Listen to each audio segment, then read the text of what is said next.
샬롬 샬롬 샬롬 샬롬 샬롬. 하나님 사랑합니다. 여러분 주 안에서 사랑합니다. 사도행전 8장 말씀이죠. 너무나 잘 아는 빌립의 그 숙종에 대한 이야기가 나타나 있는 부분입니다. 8장 1절에서부터 40절까지인데 오늘 중점은 26절부터 40절까지 우리 교독해서 읽었죠. 빌립이 에디오피아 내시에게 세례를 줌으로 인해서 에디오피아가 아주 복음화가 되어 있다라는 그러한 이야기가 나타나 있습니다. 우리 전체적인 내용을 한번 살펴봅니다. 천사의 지시와 빌립의 순종이죠. 천사가 나타나가지고 순종하게 한 내용들이 쭉 나와 있는데, 스데반의 죽음으로 인해서 예수님의 교훈과 행위가 유대주의로부터 확실하게 구분이 됨을 우리가 알 수가 있습니다. 교회가 하나님의 새로운 이스라엘이라는 점이 지적되는데, 이 8장 내용에서는 기독교 큰 핍박이 임했음을 말하고 있어요. 그 교회의 시련이 시작된 거죠. 교회의 임박한 핍박을 드러내고 있는데, 그래서 성도들은 어떻게 해요? 곳곳으로 흩어지는데, 흩어짐으로 인하여 오히려 많은 나라에 하나님의 나라가 증거되고 전파되는 역사가 일어납니다. 스데반의 죽음으로 교회에 큰 핍박이 일어나자 많은 그리스도인들이 유대와 사마리아와 모든 땅으로 흩어지죠. 스데반의 죽음을 슬퍼하는 경건한 사람들이 그를 장사하는 내용이 2절에 나타납니다. 경건한 사람들이 스데반을 장사하고 위하여 크게 울더라, 이렇게 나타나죠. 공예는 기독교를 해로운 종파로 선포했고, 이것을 근거로 남녀를 끌어다가 옥에 가두는 부분이 3절에 사울이 교회를 진멸할세 각 집에 들어가 남녀를 끌어다가 옥에 넘기니라. 지금 우리가 바울이라는 그 사람이 그 유대 교회에 있을 때, 예수님을 모를 때 이런 그 핍박을 하는 행위를 적극적으로 아주 열심을 가지고 했죠. 가장 적극적인 핍박자, 이것이 바로 사울이었다. 공의 임명을 받고 명령을 시행하던 사울이었다고 3절에도 증거하죠. 이때 제자들은 여러 도시로 흩어져서 피신을 할 수밖에 없었다. 4절이죠. 그 흩어진 사람들이 두루 다니며 복음의 말씀을 전할세 합니다. 빌립이 사마리아 성에 내려가 그리스도를 백성에게 전파합니다. 빌립 집사, 7집사 중에 하나죠. 빌립 집사가 여러 형태의 핍박에 대해서 히브리서 11장 36절에 또 어떤 이들은 조롱과 채찍질 뿐만 아니라 결박과 옥에 갇히는 시련도 받았으며 이렇게 증거되어 있습니다. 제자들은 흩어졌다. 마태복음 10장 23절에 이 동네에서 너희를 박해하거든 저 동네로 피하라. 내가 진실로 너에게 이르노니 이스라엘의 모든 동네를 다 다니지 못하여서 인자가 오리라, 이렇게 말씀합니다. 이스라엘의 모든 동네를 다 다니지 못했을 때 그게 빨리 오겠다라는 말씀이죠. 사마리아 성의 기쁨에 대해서 증거되죠. 그 흩어진 성도들은 두루 다니는 복음을 열심히 전해서 4절에 흩어진 사람들이 두루 다니며 복음의 말씀을 전할세라고 나타나 있습니다. 사마리아에서 특별히 빌립이 복음을 전파했다고 5절에 빌립이 사마리아 성에 내려가 그리스도를 백성에게 전파하니 우리가 빌립의 말도 듣고 행하는 표적도 보고 한 마음으로 그가 하는 말을 따르더라. 중요한 거는 표적이었을 것 같아요. 말도 말이지만 증거가 보여주고 막 그 표적이 나타나니까. 사마리아 성은 이방 도시로 사마리아 사람들이 살고 있는 곳을 사마리아 성이라고 합니다. 사마리아가 그 북이스라엘의 그 수도이기도 했죠. 빌립이 사마리아에 갔다는 사실은 당시 교회가 이방 선교를 심각하게 생각했다라는 증거, 이방 선교를 해야겠다라는 생각을 했기 때문에 빌립이 사마리아로 갔다라는 거죠. 사마리아인들은 유대인과 가장 가까운 곳에 살고 있지만 유대인들에게 사마리아인들은 아주 호감을 주는 선교 상대가 절대로 아니었죠.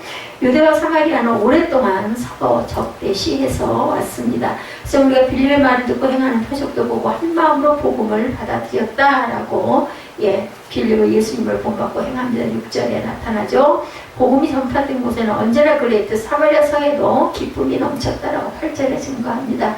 많은 사람에게 붙었던 더러운 귀신들이 크게 소리를 지르며 나가고 많은 중풍병자와 못 걷는 사람이 나으니 8절에 그 성에 큰 기쁨이 있더라. 이렇게 병고침이 일어나니까 그게 눈으로 보이니까 이 사마리아 성에는 큰 기쁨이 있었다라고 증거됩니다. 표적에 대해서 요한복음 2장 23절에 6월절에 예수께서 예루살렘에 계시니 많은 사람이 그의 행하시는 표적을 보고 그의 이름을 믿었다. 그래서 요한복음을 표적복음서라고도 얘기합니다.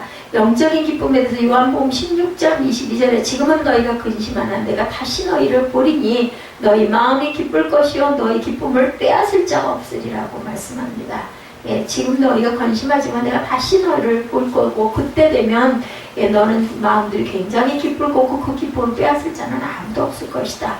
시몬에 대한 이야기가 9절부터 마술사 시몬이죠. 사마리아 성에는 시몬이라는 마술사가 있었다. 그 성에 시몬이라는 사람이 전부터 있어 마술을 행하여 사마리아 백성을 놀라게 하며 자칭 자기가 큰 자라 하니 낮은 사람도 높은 사람까지 다 따르며 이르되 이 사람은 크다 일컫는 하나님의 능력이라고까지 얘기합니다. 마술사를 하나님의 능력이라고 그들은 그렇게 우상시합니다. 시몬은 마술을 행하며 사마리아 사람들을 놀라게 했고 자칭 하나님의 대변자 혹은 대리자라고 해서 사람들을 미혹하는 역사가 구절에 나타나죠. 사람들은 오랫동안 그 마술에 놀라 그를 따라다닙니다. 너무 신기하잖아요. 많은 사람들이 빌립의 전도를 믿게 되자 시몬도 믿고 세례를 받습니다. 마술사 시몬도 믿고 세례를 받죠. 전심으로 빌립을 따라다니며 그 나타나는 표적과 능력에 놀라게 보여지는 게 아주 중요합니다. 11절에 오랫동안 그 마술에 놀랐으므로 그들이 따르니 이렇게 나타나죠. 예수를 믿고 세례받는 부분 마가복음 16장 16절에 믿고 세례를 받은 사람은 구원을 얻을 것이요 믿지 않는 사람은 정죄를 받으리라고 나타나죠. 예수를 믿으면 그래서 세례를 받는다라는 거 보면 내가 이제는 내 생명은 죽었고 다시 살아났다라는 그 증거입니다. 베드로를 만난 시몬의 역사가 그 다음부터 이루어지기 시작을 하죠. 빌립이 하나님 나라와 예수 그리스도의 이름에 관하여 전도함을 그들이 믿고 남녀가 다 세례를 받으니 13절에 시몬도 믿고 세례를 받으니 전심으로 빌립을 따라다니며 그 나타나는 표적과 큰 능력을 보고 놀라니라. 예루살렘에 있는 사도들이 사마리아도 하나님의 말씀을 받았다함을 듣고 이제 베드로와 요한을 파송합니다. 14절에 그들이 내려가서 그들을 위하여 성령 받기를 기도를 하죠. 이는 아직 한 사람에게도 성령 내리신 일이었고 오직 주 예수의 이름으로 세례만 받을 뿐이야. 물 세례만 받았지 성령 세례 받은 일은 없었다라고 증거됩니다. 베드로와 요한을 그곳으로 보내 선교 사역자들을 격려하는 부분이죠. 14절이 그들의 사역은 사마리아 교회에 새로운 계기를 가져다 주죠. 16절에 세례를 받는 역사가 일어납니다. 성령을 선물로 받게 되는 부분이 17절에 이에 두 사도가 그들에게 안수하며 성령을 받은지라. 사도들이 와서 안수를 했더니 성령을 받습니다. 빌립이 아무리 성령 받기를 원해도 성령이 임하지를 않고 사도들이 가서 베드로와 누가 내려갔죠? 베드로와 요한이 가가지고 그들을 안수하니까 성령을 받았다라고 나타납니다. 자, 베드로와 요한의 기도와 안수는 사마리아인들 가운데 빌립의 사역을 확증합니다. 빌립은 안수를 해도 성령을 받지 못했는데 베드로와 요한이 기도하고 안수했을 때 또한 사마리아인들에게는 그들과 유대인들 사이에 해묵은 반목이 있어요. 계속 서로 반목하고 싸웠죠. 이제 그리스도의 새 질서 안에서 깨끗이 사라졌음을 특별히 확증하는 증거가 필요하기도 했기 때문이다. 그 증거는 베드로와 요한이 예루살렘에서 내려와 그들에게 안수할 때 임했다라고 17절에 이에 두사가 그들의 그 사도가 안수함에 성령을 받은지라. 시몬이 사도들의 안수로 성령 받는 것을 보고 이제 오해하는 부분입니다. 돈을 들여 이 권능을 내게도 주어 누구든지 내가 안수하는 사람은 성령을 받게 하여 주소서. 돈 주면 살 수 있는 걸로 생각을 하는 오해가 일어납니다. 성령께서 오순절날 사도들과 다른 사람들에게 임하실 때와 같은 방식으로 곧 그들에게 임했죠. 성령 받기를 기도합니다. 사도행전 2장 38절에도 베드로가 이르되 너희가 회개하여 각각 예수 그리스도의 이름으로 세례를 받고 죄사함을 받으라. 그리하면 성령의 선물을 받으리니 이렇게 증거됩니다. 성령에 대한 시몬의 오해죠. 제가 읽었죠. 18절에 성령의 능력으로 이전에 원수였던 사람들이 이제는 하나가 되었습니다.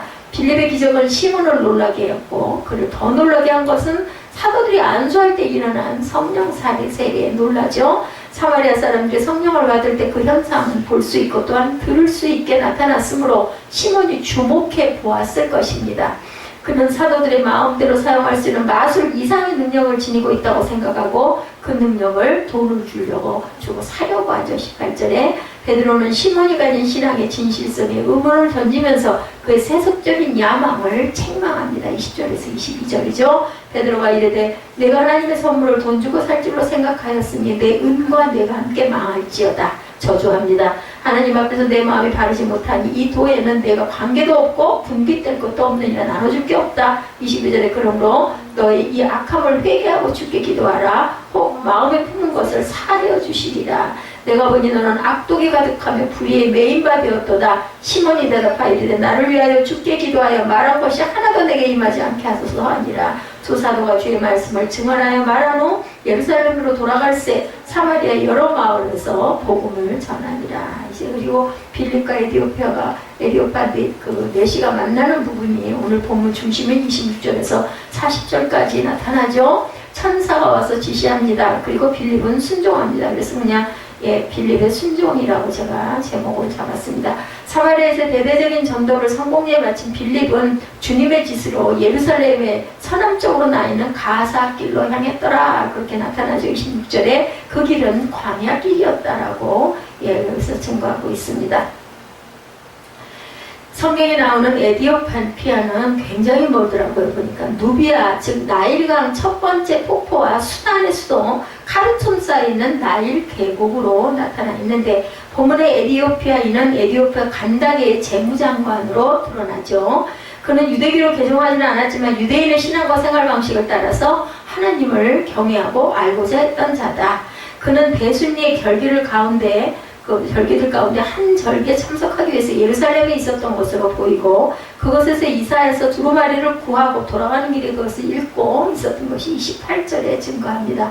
돌아가는데 수레를 타고 선지자 이사야의 글을 읽더라. 성령이 빌립더러 이르시되 이 수레로 가까이 나아가라 하시거든 빌립이 달려가서 선지자 이사야의 글 읽는 것을 듣고 말하되 읽는 것을 깨닫느냐 했더니 내가 어떻게 가르쳐주는 이가 없는데 깨달을 수가 있느냐라고 얘기하죠. 이사야 53장의 글이었죠. 53장 7절 말씀입니다. 읽은 성경 구절은 이것이니 32절로 그가 도살자가 사에게로 가는 양과 같이 끌려가고 털 깎는 자 앞에 있는 어린 양이 조용한 것 같이 그의 입을 열지 아니하였다. 예수 그리스도를 증거하는 말씀이죠.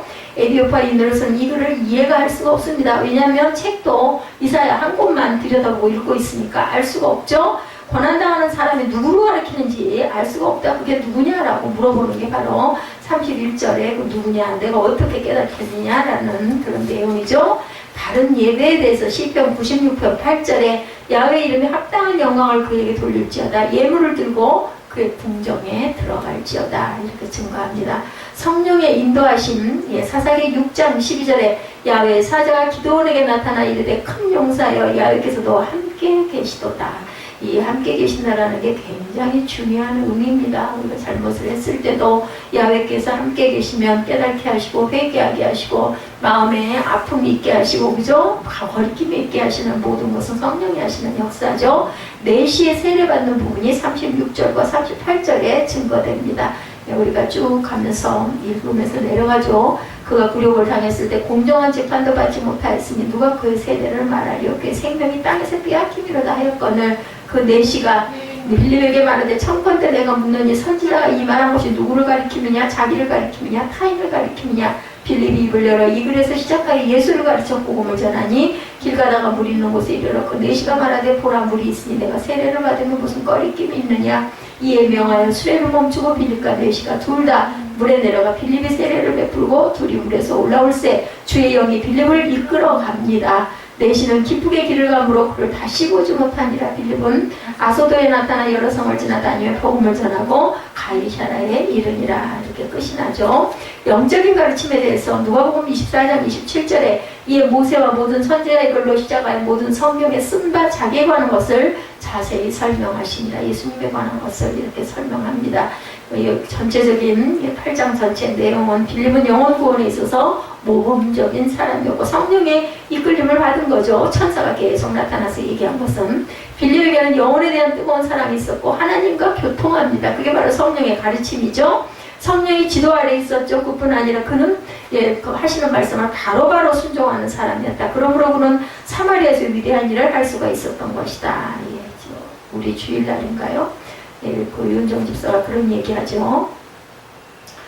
교회가 나가가지고 이론이 들어야 되는데 뭐 그런 이야기를 하는데 저는 그런 거 전혀 생각 안 했어요. 저는 이 부분이 빌립의 이 부분이 100% 인정이 됩니다. 성령이 지시하시고 말씀하시는 건 거기에 대해서 뭐 그렇게 되면 뭐가 어떻게 되고 어떻게 될 것이고 어떻게 하지 이런 내 생각이나 내 계획은 전혀 없었습니다. 나가라 하니까 그냥 나가야 되는 게 맞겠거니 하고 어느 곳으로 가오리까 하고 기도를 했는데 그 부분에서 제가 연약했다라는 부분을 계속 지금도 안타까워합니다. 너무 세상적인 계산. 근데 사실은 우리가 그냥 세상 속에서 살면서는 그 부분이 필요하고 모든 많은 목사님들도 그거 다 생각을 합니다. 어디가 좋을까 이 생각들을 많이 하고 그러면 나가는 비용이 어느 정도가 들까 뭐 이거 너무 벅차서 이거 안 되잖아 이런 계획을 다 세우죠. 근데 그거 잘못됐다라고 제 마음에는 계속해서 책망이 옵니다. 가라고 보여주시고 주셨던 곳에 계산하지 말고 무조건 왜냐면은 건축 헌금이 들어왔으니까 그거 가지고 그냥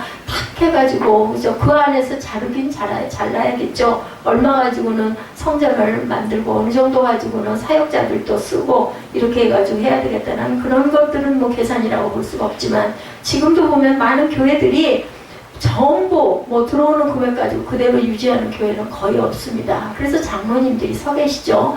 그냥 어떻게 보면은 정말 뭐라 그러죠? 밑빠진 독에 물 붓기식으로 들어붙는 거예요. 그렇게 해가지고 교회들을 유지하고 가지 사람의 계산이나 그런 숫자적인 걸 머릿속에다 생각을 하고 뭐 그러면 그건 뭐 장사하는 거예요. 그런 거 절대 있을 수 없는 일입니다.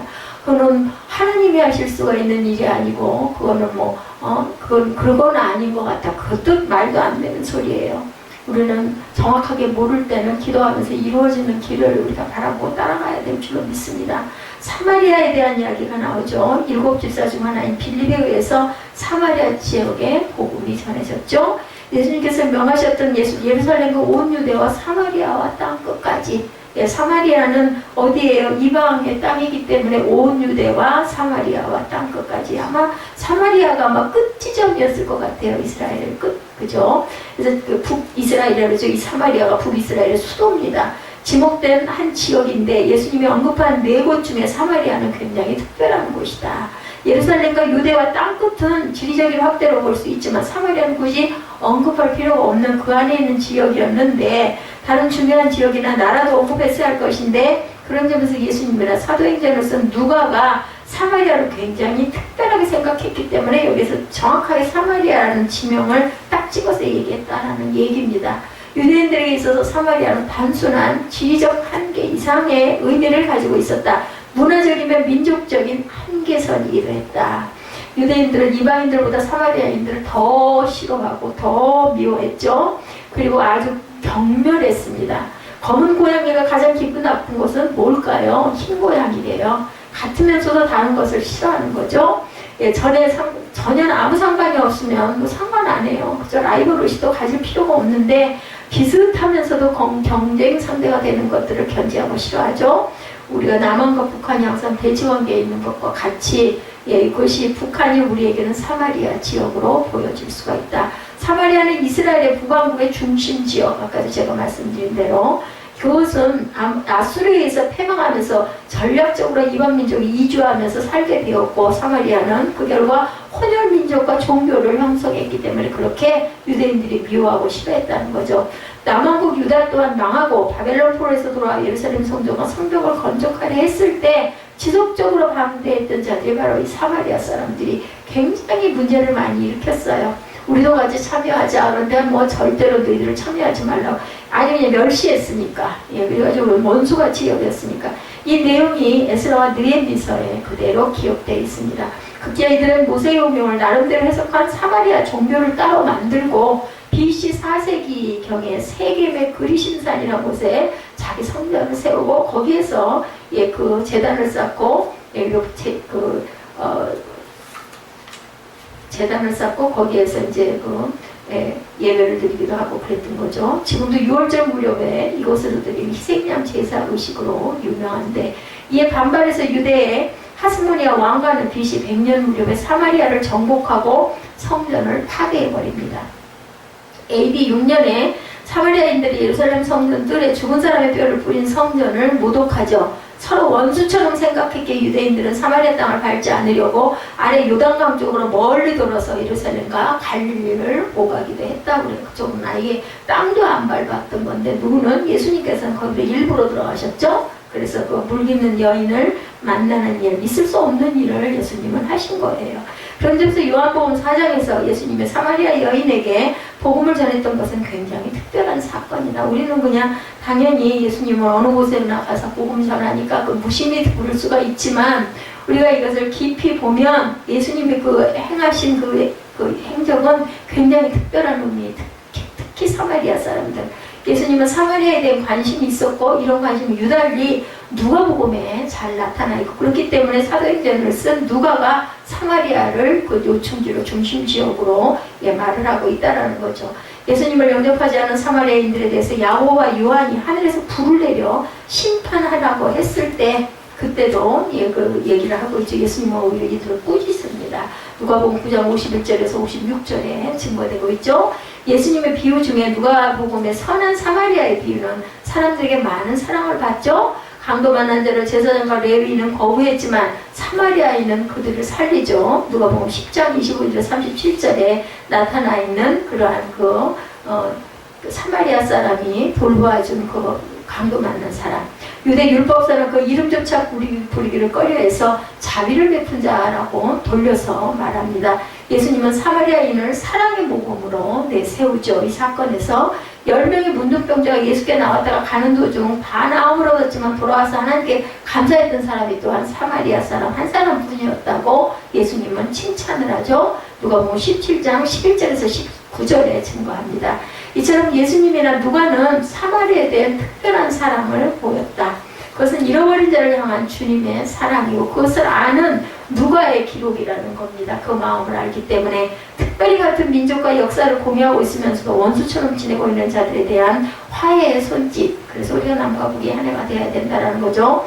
서로 다를지라도 민족의 원수와 같은 타민족에 대한 사랑을 우리에게 요구하고 있죠. 이들에게 복음을 전하고 회개하고 하나가 되는 것, 그것이 사마리아 선교가 전하는 메시지다. 그래서 우리가 남북이 다른 건 다 모르더라도, 이념과 체제 이런 게 다르더라도 문화적인 교류, 그죠? 그 종교 이런 것만 들어가도 우리는 정말 다행이고 생각을 해야 된다.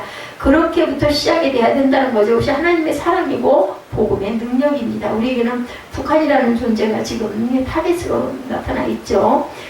마지막 남은 분단 국가가 남과 북입니다. 지금 같은 민족이지만 체제와 이념이 다르기 때문에 끊임없이 반목하고 미워하고 경쟁하고 있습니다. 우리에게는 북한이 우리의 사마리아라는 것을 알고 기도해야 되겠고, 이것을 복음을 전하는 것, 이들이 온전한 하나를 이루는 것을 우리는 기도해야 됩니다.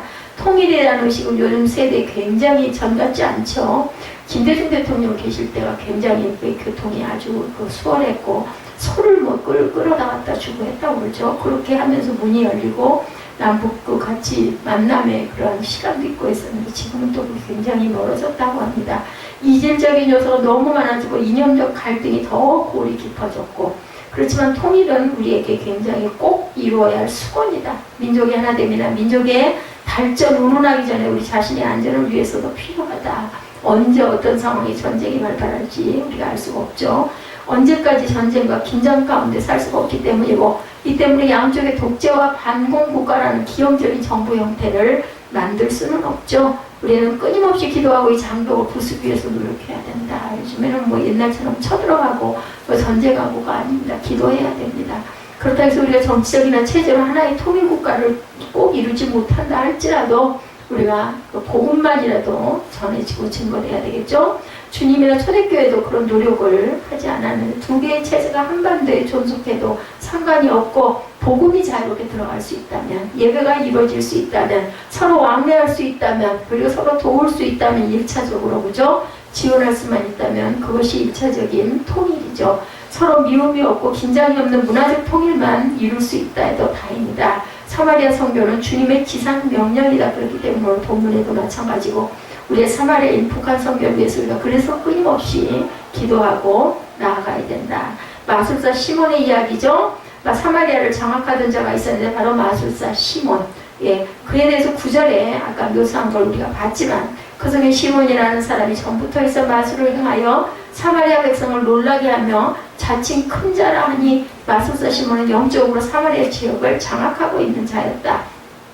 뭐예요? 이것도 사단이죠. 사실은 낮은 사람보다 높은 사람까지 다 따르며 이르되, 이 사람은 크다 일컫는 하나님 하나님의 능력이라 하더라. 10절에 시몬은 마치 신처럼 이렇게 군림했습니다. 시몬은 빌립과 사도들에게 제압을 당했지만 매우 범상치 않는 인물이었고 이후에 사마리아 지역과 영지주의자들에게 큰 영향을 미치기도 했던 사람이 바로 이 시몬이었는데 2세기 교부 유스틴의 기록에 의하면 클라디우스 황제 때 로마로 와서 활동을 했고 AD 150년경 사마리아인들은 시몬을 지고의 신이라고 경배를 했다고 합니다. 베드로 행전이라는 위경에 로마에도 사도 베드로와 시몬이 기적 대결을 벌이는 장면이 있을 정도로 유명한 사교 교주였다라는 거예요. 지금도 뭐 교주들 많잖아. 이런 그 하나의 커다란 줄기가 있는 교주였고 그 교주가 사마리아를 장악하고 있었다는 거죠. 한 나라의 지도자나 지도 세력을 세우는 일은 스스로 운명이나 가치관을 결정하는 중대한 일이니 우리가 그래서 대통령 선거할 때 정말 투표를 잘해야 된다는 거죠. 불의하면 정의롭게 되도록 심판하고 채찍질도 할 줄 알아야 되겠다. 시몬은 마술사였지만 빌립의 능력이 더 셌습니다. 복음에 굴복해서 마술사 시몬은 세례를 받게 되죠. 13절에 시몬도 믿고 세례를 받은 후에 전심으로 빌립을 따라다니며 그 나타나는 표적과 능력을 보고 놀라니라. 이 능력이 나타나야 돼. 복음은 능력이죠.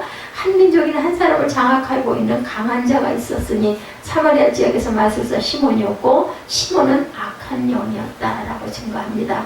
복음은 그것들을 제압하고 해방시키죠. 예수님이 말씀하십니다. 마가복음 3장 27절에 사람이 먼저 강한 자를 결박하지 않고는 그 강한 자의 집에 들어가 세간을 강탈하지 못하느니 결박한 후에 그 집을 강탈하리라. 그죠? 강한 자가 있어야 된다. 결박할 수 있는 능력을 가지고 있어야 된다. 사도행전에서 마술사의 싸움을 자주 나타냅니다. 바울은 구브로에서 마술사 엘루마와 싸우는 일이 일어나죠. 이 마술사는 총독 곁에서 미혹해하던 자였습니다. 빌립보에서 점치는 여종을 장악하고 있던 귀신을 쫓아내죠. 복음은 능력이 있죠. 그것은 천하 만물을 만드시고 주시하시는 하나님의 복음이기 때문이다. 시몬이 문제가 되었던 것은 그가 세례를 받았지만 완전한 회심에 이르지 않았기 때문이고 그는 능력에만 관심이 있지 하나님의 구원에 대한 관심이 없다. 대개는 다 그렇지 않아요? 어떤 특별한 능력이 일어난다 하면 와 하고 사람이 몰립니다. 오늘 아주 재밌는 일이 있었어요. 탈수기가 하루 걸러 고장이 나요. 그렇게 안 돼요. 근데 탈수를 하면은 물이 빠지니까 들고 나오기도 편하고 수영복 것들이. 네, 그 며칠째 지금 그게 탈수가 안 됐는데 제가 그 수영복이랑 그 수건을 가지고 거기 탈수를 하러 갔더니 거기 계신 분이 탈수 안 돼요? 그러고 소리를 지르더라고. 샤워를 하면서. 그래서 내가 혹시요? 그러고는 웃으면서 탈수기 돌렸어요. 돌렸더니 뭐 당연히 안 되죠. 몇 번을 돌렸더니 안 된다고들 그냥 뭐라고들 해야 됐어. 예수의 능력으로 그러고 돌렸는데 탈수기가 돌아갔어요. 그랬더니 막 다들 너도 나도 막 몰려들어가지고 빨리빨리 탈수하자 그래서 한바탕 탈수를 했죠. 나중에 제가 이제 그 습식 타올을 다시 물에다 헹궈가지고 탈수하려고 했는데 안 되더라고요. 잠깐 하나님의 능력이 나타나면서 우리가 웃었습니다. 속으로 제가 비가 너무 많이 오고 집으로 못 가고 일이 교회로 가게 되니까 하나님께서 봐주셨나 보다. 제가 웃었습니다. 이렇게 뭔가가 드러내고 제가 만약에 매번 그렇게 한다고 해보세요. 사람들한테 소문나겠죠. 그런 것들이 그 사람들에게는 아주 중요한다는. 전에도 한 번 그랬어요. 탈수기 안 들어가는 걸 제가 가가지고 돌려가지고 다들 옆에서도 그 탈수기를 썼거든요. 근데 또 잠깐 그러고 나서 안 돼요. 시몬이 사도들의 안수로 성령 받는 것을 보고 도움을 주죠. 예, 우리 본문 읽었죠. 18구절에 이 권능을 내게도 주어서 누구든지 내가 안수하는 사람이 성령을 얻게. 너무 신기했던 거예요. 여기서 파생된 단어가 시모니즘입니다. 샤모니즘이 아니라 시모니즘. 돈 주고 성직을 사려는 성직 매매를 일컫는 단어 시모니즘. 중세시대에 굉장히 횡행했다고 합니다. 교황의 자리를 사제나 좋은 교구의 자리를 돈 주고 그때는 매매했다라는 거죠. 이런 일들 때문에 종교개혁이 일어난 거죠. 이에 대한 분노로 인해서 오늘날 뭐 어느 교회 대형 교회에서 권사 안수, 장로 안수 있을 때 뭐 그냥 그게 비공식적으로 매겨진 어떤 그 공식적인 내용이라고 그러죠. 얼마만큼 헌금들을 해야 된다. 이런 거를 예를 들면 시모니즘이라고 할 수 있다. 사는 거는 아니지만 그 의미에 따라 달라요. 감사하니까 교회 어떤 부분에 귀하게 사용하라고 뭐 성경 헌금도 좋고 아니면 뭐 기념으로 뭘 하나 만들자 이런 의미로 내는 건데 그게 여유가 안 되는 사람에게는 거의 강제성이고 그걸 못 내면 안수를 못 받는다는 부분에서 이제 어떤 그런 그 여러 가지 이야기가 많이 있습니다. 생각하기에 나름이죠. 목회자가 하나님의 부르심이나 은사를 생각하지 않고 돈과 권력이 있는 높은 자리만 탐하는 것도 시몬이즘의 한 형태라는 것을 우리가 잘 생각해야 된다. 자기 영혼을 팔아서 권력을 사서는 절대 안 되겠죠. 초창기 한국교회는 이 땅에 만연한 무당, 미신들과 싸워서 이겼습니다. 제사를 드리거나 무당하게 종속되는 일은 그래서 변두리로 밀려나죠. 지금도 보면은 뭐 예, 그런 지역들이 조금씩 있어요. 그죠? 변두리 어디죠? 비아리고개 그쪽이 그렇게 그런 그 세력들이 많다고 합니다. 우리는 마술사나 무당과의 싸움에서 승리할 수 있겠는가? 그죠? 예, 다시 시몬주의적으로 그 시몬주의로 지칭되는 물질주의, 만모니즘의 포로가 되고 있다. 오늘 말씀을 읽으면서 생각하는 것은 주님의 비유의 말씀을 우리가 기억해야 합니다. 누가복음이죠. 더러운 귀신이 사람에게서 나갔을 때 물 없는 곳으로 다니며 쉬기를 구하되 얻지 못하고 이에 이르되 내가 나온 내 집으로 돌아가리라 하고 가서 보니 그 집이 청소되고 수리되었거늘 이에 가서 저보다 더 악한 7 귀신을 데리고 들어갔다고 누가복음 11장 24절에 26절에 증거합니다. 그 사람이 나중 형편이 전보다 더 심하게 됐다라고 증거하죠. 미신이라는 귀신을 내쫓았더니 깨끗해진 그곳에 만몬이라는 더 악한 7 귀신이 가서 들러붙은 거예요. 한국교회의 모습, 예, 우리들의 모습은 아닐지 우리가 깊이 생각할 줄 알아야 되겠다. 복음으로 청소되었으면 그것을 말씀으로 주님의 은총으로 채워야 할 줄 안다. 그렇지 않으면 더 악한 것이 들어와서 우리 주인의 자리를 꿰차고 들어 앉으려고 하는 거죠. 그래서 나쁜 일들이 계속 반복해서 일어나면 사탄이 역사를 한다라는 이야기들을 많이 합니다. 뭐 하려고? 예, 교회를 깨부시려고 흔들려고 그런 일들을 계속 아니면 사람들 사이 이간질을 통해서 깨지고 분열하게 하는 것. 그래서 중요한 싸움은 가치관 싸움이 되고 무당이나 마술사는 쉽게 쫓아낼 수가 있는데 생각이나 가치관은 쉽게 바뀌지 않는 게 문제라는 것이 이것이 바뀌지 않으면 진정한 구원과 평화가 있을 수가 없다. 가치관이 바뀌어야 되겠죠? 생각이 바뀌어야 합니다. 말씀이 우리 부패한 마음을 청소하고 다스리시도록 부단히 노력하고 각성해야 할 줄 믿습니다. 우리 마음과 생각이 바뀌는 것 그것이 진정한 해방이고 복음이다. 아, 참 마음이 아팠어요. 주일날. 네, 사마리아 지역을 전도한 사람은 누구? 빌립이죠. 오늘 본문에 나와 있는 내용들을 지금 우리가 쭉 갑니다. 중요한 부분들은. 그러나 사마리아 선교의 최종적인 완성은 예루살렘의 사도들에 의해서 이루어지고 있습니다. 네, 본문에 보면 사마리아인들이 하나님의 말씀을 받았다는 소식을 두고 예루살렘 교회는 베드로와 요한을 환송하죠. 굳이 이런 과정이 필요했을까? 우리는 그 부분에서도 그 물음표가 채워지는데 빌립으로는 왜 안 됐을까? 인 거예요.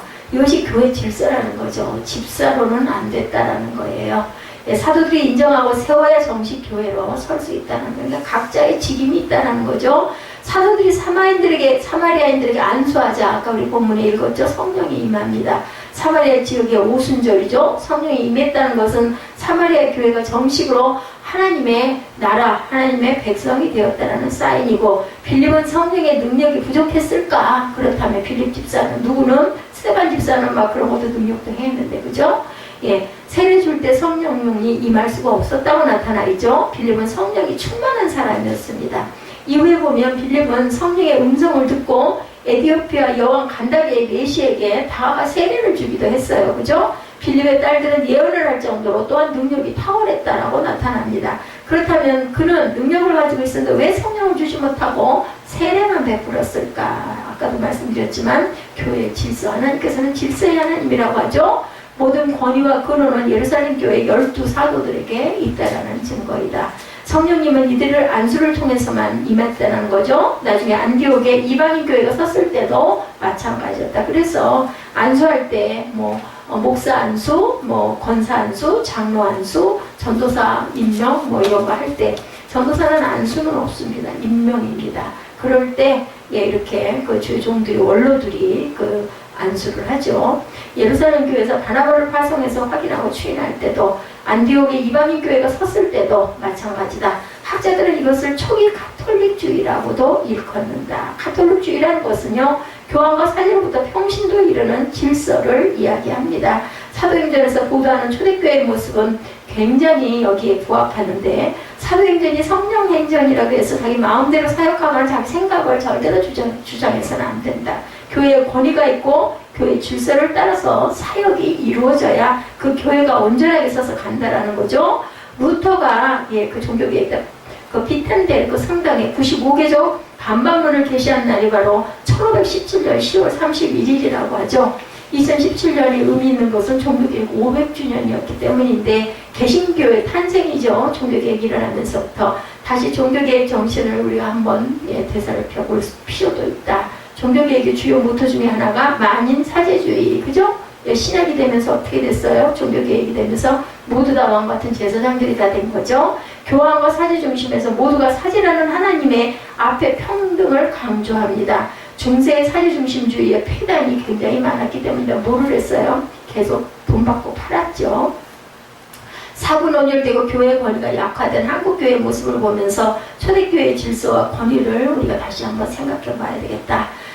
총회, 그 장로회는 노회, 교회에 이르는 질서, 목회자나 당회, 재직에 이르는 질서와 권위가 필요하죠. 그래야 이단도 없어지고 교회의 치리도 제대로 행해질 수가 있기 때문이죠. 어떤 게 높고 어떤 게 낮은 게 아닙니다. 하나님께서는 직임 따라서, 그죠? 직책을 주셨기 때문에. 그러면서 다른 한편 개교회에 벌어지는 목회자 중심주의 폐단도 또한 우리가 무시할 수가 없죠. 목사가 성도들을 향해서 굉장히 권력을 휘두르기도 합니다. 성도들은 비판적으로 사고하고 주체적으로 행동하지 못하는 수능형이 되어 있기도 한데, 또 반대형일 수도 있습니다. 초대교회는 어땠는가? 최초의 순교자는 스데반 집사였죠. 사마리아 선교는 빌립 집사였고, 안디옥 교회 선교를 이끌어둔 것은 12사도가 아닌 평신도들이었다는 것을 또 우리는 기억합니다.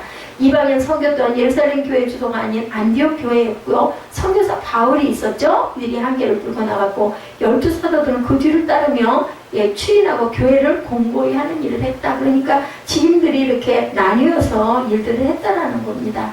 종교개혁 500주년을 우리가 이제 넘겼어요. 그죠?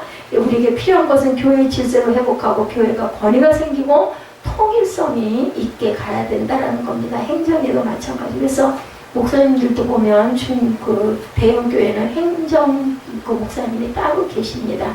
권위가 생기고 통일성을 만들어야 되기 때문에 평신도가 능동적으로 사역하고 판단하는 주체성의 회복이 또한 필요하다. 평신도 선교사들이 오히려 더 아주 열심히 사역들을 하고 일을 하죠. 초대교회는 한편의 교회 질서가 있고 다른 한편에는 성도들의 주체성이 살아있는 교회였었다라는 것.